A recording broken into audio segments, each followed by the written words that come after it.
আসসালামু আলাইকুম রহমতুল্লাহ বরকাতহু। তে বন্ধুগণ, আশা করি আল্লাহ পাকের রহমতে সকলেই সহি সালামত আছেন।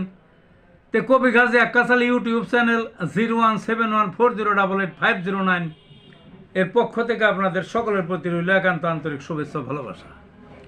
তে বন্ধুগণ, এখন আপনাদের সামনে যে বয়ানটা রাখবার চেষ্টা করব, বয়ানটার নাম হলো অরক্ষিত ঢাকা শহর। কি বয়ানটার নাম? অরক্ষিত ঢাকা শহর। কি বোঝাইতে চেষ্টা করব?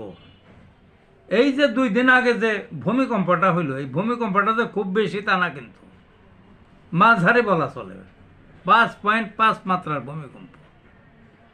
এতে দেখা গেল ঢাকায় চরম দুর্দশা। বেশ কিছু মানুষ মারা গেল, আংশিক কিছু ধৈসা পড়ল, একটা দালান বিধ্বস্ত হয়ে পড়ল, কিছু ফাটল ধরল, হুড়াহুড়ি করবার যে নামবার যে অনেকেই আহত হইল। বুঝলেন না? আহত হইল।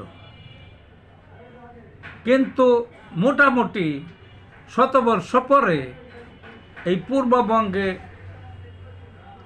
বড় মাত্রার ভূমিকম্প হওয়ার রেকর্ড আছে। এটা সবসময় আগের থেকে হয়ে আসছে, মোটামুটি 100 বছর পরে,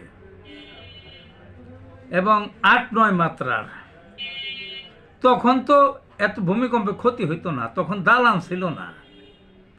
ওই ছনের ঘর, ওই খড়ের ঘর, বড় জোর একটু টিনের ঘর, ছাপড়া টাপড়া করে ঘর, এতেই মানুষ থাকতো। কাজেই আর শহর কেন্দ্রিকও ছিল না, পাতলা ছিল, মানুষ কম ছিল, জনসংখ্যা। কাজে ক্ষয়ক্ষতিটা তেমন বোঝা যেত না, বুঝলেন না? কিন্তু এখন ঢাকা শহর বলতেছি কেন, ছোট্ট শহর। ছোট্ট শহর কতই বা বড়, 2 কোটির উপরে জনসংখ্যা, বিশ্বের সবচেয়ে ঘনত্ব, সবচেয়ে ঘনত্ব। অপরিকল্পিত দালান, একটার সাথে আর একটা লাগাই না, ছোট্ট লেন। যদি ওই যে 100 বছরের পর যে হয় না, যদি এটা হয়, তাইলে কোনো দালান আর খুঁজে পাওয়া যাবে না। সাথে সাথে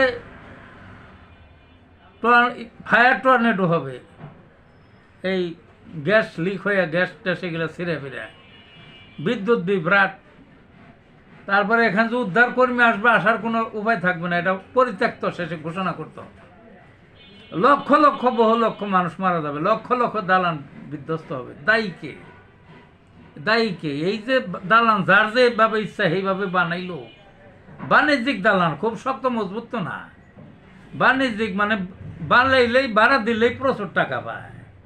তো এটা তো সরকারের দেখা উচিত ছিল শুরু থেকেই, একটা নির্দিষ্ট, যেহেতু এখানে বড়